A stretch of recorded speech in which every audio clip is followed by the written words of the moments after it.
Think back to exactly where you were 5 years ago. Think about the simple, mundane choices you made just this morning. What shirt you picked out of your closet? Who sent you a quick text?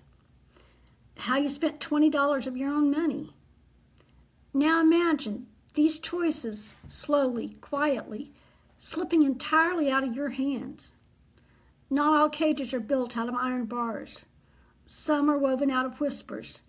Some are constructed out of rules disguised as intense protection, packaged beautifully under the label of deep love, and sustained by a slow, methodical, daily erosion of who you are.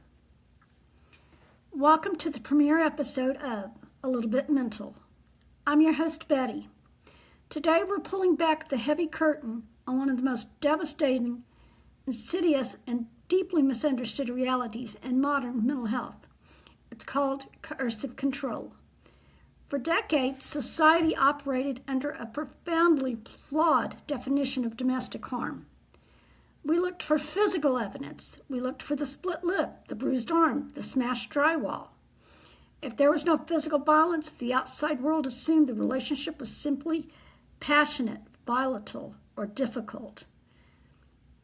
But the psychiatric and legal fields, they've undergone a massive shift. We now understand that physical violence is often just the final exclamation point at the end of a much longer sentence. Coercive control is the actual sentence. It's a systematic, calculated pattern of behavior. It's designed to strip a human being of their liberty, their autonomy, and their basic sense of adult agency. It doesn't leave bruises on your skin. It leaves them directly on your identity, your memory, and your sanity. Today, we're going to unpack exactly how this psychological architecture is built. We're going to trace the slow burn of how an independent person is systematically dismantled. We're going to analyze what this constant survival state does to the biological wiring of your brain. And we're going to walk through a strict self-audit to help you identify these patterns. Most importantly, we're going to come up with the concrete restoration blueprint to help you or someone you love to begin breaking the spell. So, let's get comfortable, take a deep breath, and let's get a little bit mental. First of all, let's think about it. Nobody walks into a relationship expecting to be controlled. If someone sat across from you on a first date and they demanded to see your phone logs and told you who you were allowed to grab coffee with, you would instantly stand up and pay the bill and walk out the door. A controller knows this. This is why coercive control is never an event. It is a slow burn. It's a process of conditioning what happens so gradually that by the time you realize you are inside a cage, you've already forgotten what the outside world looks like. To understand the chronicle anatomy of this conditioning, let's look at a case study. A composite of scenarios that clinical trauma therapists see in their offices every single week. Let's look at a survivor. We'll call her Maya. When Maya met her partner, she was a self-assured 28-year-old graphic designer. She had a vibrant circle of childhood friends, a steady savings account, and a weekly routine of yoga classes and Sunday dinners with her sister. She was entirely independent. The first phase of coercive control is always the setup, or what clinicians call love bombing. For the first 6 months, her partner was attentive, romantic, and profoundly interested in her happiness. He would drive 40 minutes across town just to bring her a favorite coffee at work. He sent beautifully written text messages throughout the day, checking on her well-being. He used phrases like, "I've never met a woman with your drive," and it feels like it's just you and me against a completely broken world. This phase is essential. It establishes a profound baseline of safety, trust, and psychological debt. Maya felt incredibly chosen, deeply seen, and she was flooded with dopamine. But once that baseline of absolute trust was anchored, the rules quietly changed into phase 2, and that's called the micro-audit. It didn't start with a scream or a threat. It started with a look of quiet disappointment. One Friday evening, Maya planned to go out for drinks with her creative team at work to celebrate a major project launch. Her partner didn't forbid her from going. Instead, he sat on the couch, sighed softly, and said, "Of course you would go out with them, Maya. It's just, I had a really brutally exhausting week at work, and I've been counting down the hours until I could just hold you tonight. But your career networking is obviously important. Go have fun. I'll just be here."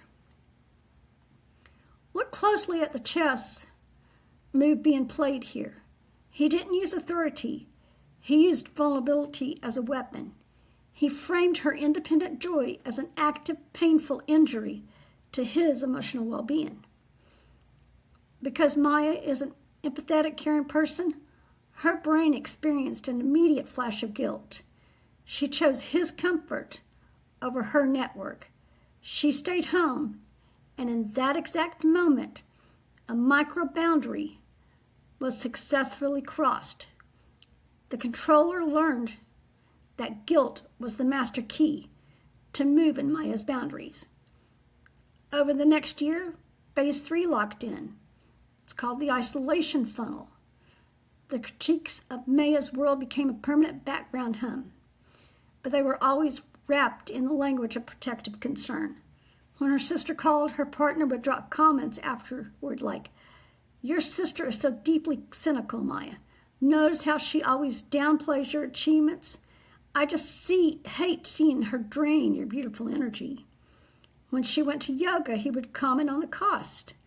"Why are you spending $80 a week on that studio when we're trying to save money for a home together? Let's just buy a mat and build a sacred yoga space in our garage."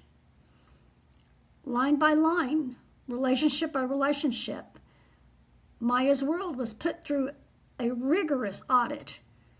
Her sister stopped calling because Maya always sounded incredibly tense on the phone. She quit the yoga studio to save money for their future.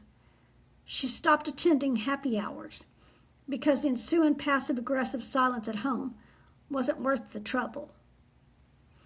By month 18, Maya was living in a completely isolated reality. Her entire ecosystem consisted of her job and her partner. If she had a bad day, he was her only source of comfort. If she had a good day, he was her only audience. She had completely surrendered her external support systems, which meant she no longer had a reliable sounding board to look her in the eye and say, "Hey, none of this is normal." This leads directly to the ultimate objective of coercive control, the total erosion of self-efficacy. Self-efficacy is the psychological term for your belief in your own abilities to succeed, to make accurate decisions, and to navigate reality safely. When you are monitored, critiqued, and corrected on a daily basis over a prolonged period, your brain completely stops trusting its own judgment. Maya found herself standing in front of her closet for 20 minutes on a Tuesday morning, paralyzed with sudden anxiety, wondering if the blue shirt she wanted to wear would provoke a comment about her trying to seek attention from other men. She stopped making independent decisions about grocery brands, gas stations, or weekend schedules. She became a secondary character in her own life, constantly looking to her controller for permission to exist. When a human mind reaches this level of erosion, physical walls are no longer necessary. The cage has been successfully built inside the victim's own head. To understand how these deep neurological roots grow, let's look at a scenario that sounds completely ordinary on the surface, but exposes the terrifying mechanics of this mental trap. Imagine it's just a normal weekday afternoon. Maya's running a routine errand at the local grocery store. She grabs her keys, drives down the street, parks, and walks through the doors. She's standing in the produce aisle holding a shopping basket, looking at the fruit. She's trying to decide what to buy. But as her hand reaches out and touches the fruit, she suddenly freezes. An icy cold jolt slams into the center of her chest. Her stomach violently drops. Her hands go completely cold and clammy. She realizes she forgot to do the one mandatory thing she was expected to do: text her partner the exact second she arrived safely at the store. She frantically pulls her phone out of her pocket with trembling fingers. The screen lights up, and there is 15 missed calls, 3 text messages that started as, "Did you make it there?" and then rapidly spiraled into, "Why are you ignoring me? And who are you really with right now?" In an emotionally healthy relationship, a partner might worry if you didn't check in. They might call once or twice. If you don't answer, they assume you're busy or your phone is at the bottom of a bag. But in a coercive control relationship, those 15 missed calls have absolutely nothing to do with love, safety, or worry. They're about unilateral surveillance. They are a penalty for a micro-boundary crossed, an enforcement mechanism for an invisible leash. Now standing in the middle of the grocery aisle, surrounded by strangers, her heart is hammering. She isn't thinking about produce anymore. She has immediately entered pure psychological survival mode. Her brain is working at warp speed, rehearsing her apology, figuring out her defense, trying to figure out how to physically prove she was just buying groceries, because she knows with absolute certainty that as soon as she walks back through her own front door, she's walking directly into a cross-examination. That sudden, paralyzing feel over a missed text, this is what it feels like when someone else owns your peace of mind. Let's look at the science of what is happening inside Maya's body in that aisle, because that is where mental health and neurobiology collide. When Maya sees those 15 missed calls, her brain doesn't register a minor communication mistake. It registers an immediate threat to her survival. The brain's primitive alarm system instantly flips the switch, bypassing her rational cortex, and it floods her system with a tidal wave of adrenaline and cortisol. Her heart rate spikes, her blood pressure rises, and her breathing becomes incredibly shallow. When this happens, once in a blue mood, the human body is resilient enough to bounce back. But when you live under coercive control, the intense trauma response happens every single day. You're living in a permanent state of chronic hypervigilance. You're constantly scanning your environment, monitoring the tone of a voice, analyzing the weight of a footstep down the hallway, asking yourself, is the storm coming today? Over months and years, this continuous chemical flooding completely burns out your nervous system. When the human body remains in flight or fight state for too long without finding safety, the nervous system undergoes a final defense shift known as the dorsal vagal collapse. This is the freeze and collapse response. It's a state of profound apathy, compliance, and numbness. Your brain decides that the only way to survive the constant threat is to shut down, submit, and stop fighting back. The collapse is why outside observers often look at a victim of coercive control and ask incredibly naive questions like, well, if it was that bad, why didn't you just leave? Why did she stay for years? They stayed because their nervous system was functionally paralyzed. The chronic trauma response had completely drained them of the energy, the cognitive clarity, and the self-efficacy required to execute an escape route. Compliance wasn't a choice. It was a neurobiological survival strategy. If you're listening to my voice right now and a heavy knot is starting to form in the pit of your stomach, I want to take a step back from my story. I want to talk directly to you. Coercive control, it's highly effective because it relies on the isolation of individual incidents. A controller will convince you that each argument, each rule, and each explosion is an isolated event caused entirely by your mistakes or your unique shortcomings. They will tell you that if you just stop forgetting to text, if you just stop spending money, or if you just change your friends, everything will be perfect. But when we step back and we look at the macro view, we realize that these aren't isolated incidents. They are the deliberate, repeating pillars of an invisible cage. I want you to put your current relationship into 5 categories. Be brutally honest with yourself as you listen to these questions. First is the isolation. Does your partner or family member consistently critique, mock, or find bad fault with the people who love you most? Do you find yourself slowly drifting away from lifelong friends or family members because interacting with them creates a tense, miserable atmosphere when you return home?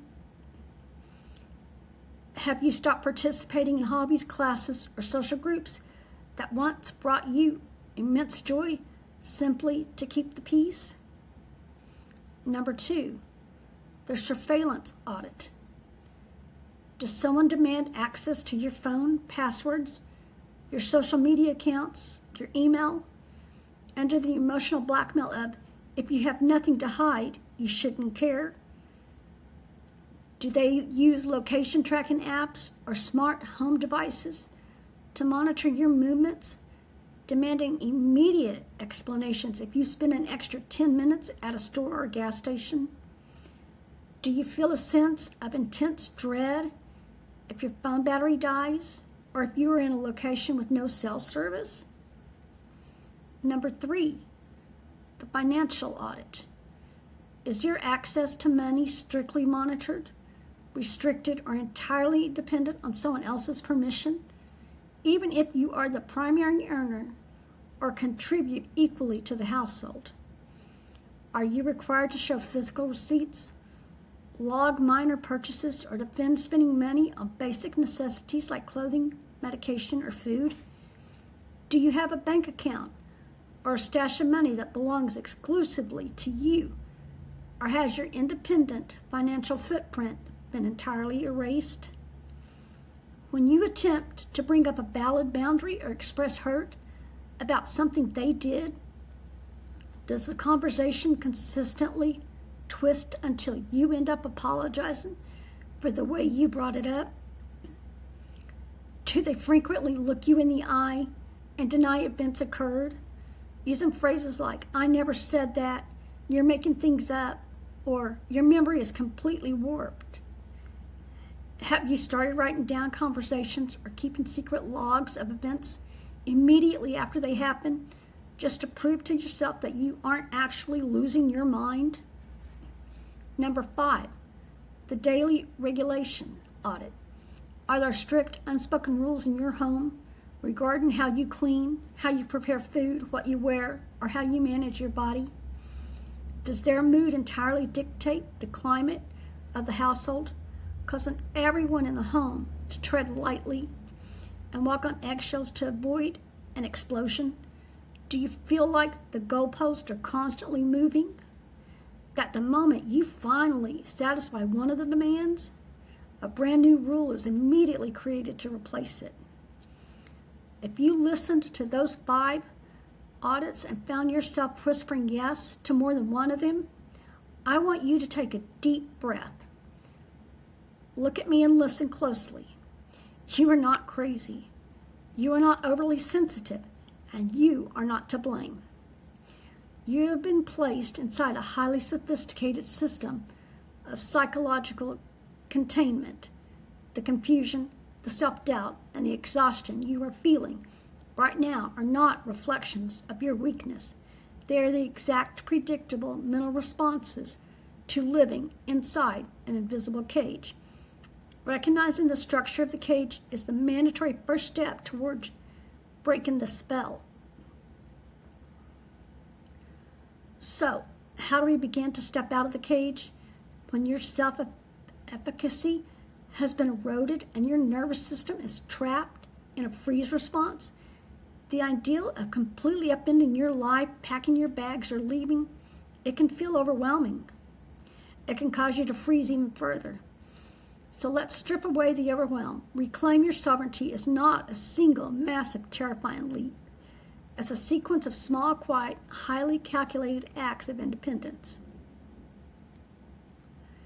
If you've realized you're under coercive control, there are 3 steps you can focus on. Anchor your reality. The absolutist greatest weapon of a controller is the fog of confusion. Your only job is to anchor your timeline. You don't need to confront them. You do not need to argue. Instead, find a secure, invisible way to document your reality. It could be a private digital note that is password protected, or a mental anchor shared with a professional. Write down the facts of what happened today, what was said, and what you witnessed with zero emotional narrative, just the data. When they attempt to gaslight you and tell you that that never happened or never occurred, don't argue with them. Simply remind yourself that my memory is accurate, my perception is real. You stop allowing them to edit the script of your mind. Controllers, they thrive in absolute darkness and isolation. Your goal is to poke a single microscopic hole in the wall of isolation. Think of one person outside the controller's immediate sphere or influence. A childhood friend you haven't spoken to in a while, a sibling you drifted away from, a professional therapist, or a domestic advocacy counselor. Reach out to them. You don't have to explain the entire history of the relationship. You just have to speak one sentence of absolute truth. Say, I am realized that my relationship is not healthy, and I'm feeling incredibly isolated, and I just need to reconnect with you. The moment you tell another person the truth of what you are living through, the shame begins to dissolve, and the controller's monopoly on your reality instantly breaks. The final process to begin to actively retrain your nervous system to know the choice is safe. You execute a micro-choice. A micro-choice is a low-stakes act of absolute self-governance. Walk into a coffee shop completely alone. Order a drink purely because you want it, without checking a shared account or wondering if it's approved. Pick out an outfit based entirely on your personal style. Spend 30 minutes sitting in a park reading a book without asking for permission. Every single time you execute a tiny independent choice and your world does not collapse, you repair a broken circuit in your brain. You're teaching your brain that your independence is safe, that your intuition is accurate, and your life belongs exclusively to you. They may have taken your time. They may have taken your energy. They may have monitored your bank accounts and audited your text messages. But as you sit here listening to the conclusion of this episode, I want you to realize something. They did not destroy your essence. The very fact that you were searching for answers, the fact that a spark inside of you recognized the truth in the grocery store story, means that your deepest instinct for freedom survived the cage. The spell only works if you stay blind to the illusion. Once you see the blueprints of control, the power shifts entirely back into your hands. Thank you so much for tuning in to the very first episode of A Little Bit Mental. If this episode sheds some light on a confusion or painfully dynamic in your life or the life of someone you love, please pass it along. Subscribe to the channel and join in the comments below. The cage was incredibly real, but the door is completely open. Trust your gut, protect your privacy, practice your peace, and go live your own life. We'll see you next time. Thank you.